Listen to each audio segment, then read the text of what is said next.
We have to stop insisting that updates, etc., need to be distributed over HTTPS.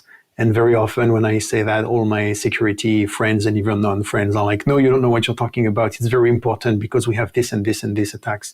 And then when I explain, I'm like, no. Sure, you distribute the metadata, list of packages, versions, checksums over HTTPS all you want. But the big bits, you can serve that over HTTP, FTP, etc.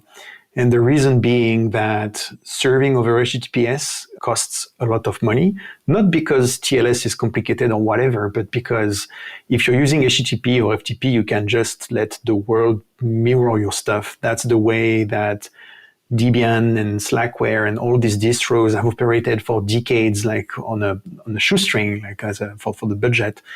If you take the Docker Hub, and I'm not going to give you numbers from when I was at Docker because I don't even know if I knew these numbers, and even I wouldn't remember, but just taking the public numbers from the beginning of this year, Docker said in some peer stuff that they had like 15 petabytes of images on the Docker Hub.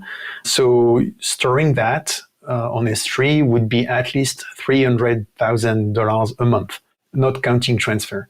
Transfer, again, I took some numbers that Docker published in the beginning of this year, like 8 billion pulls per month.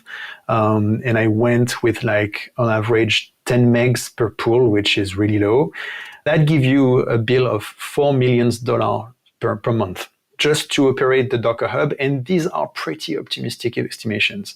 So if only that was mirrorable easily over plain HTTP, FTP, etc., and you just serve the metadata over TLS and perhaps have an origin copy over TLS for the one odd scenario where somebody is running this attack against you, where they prevent you from updating, etc.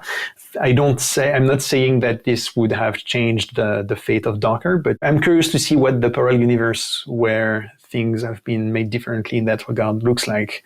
A world where you can have something like the Docker Hub, but that doesn't end up costing like in the 6, 7, 8 digits range per month to some company somewhere.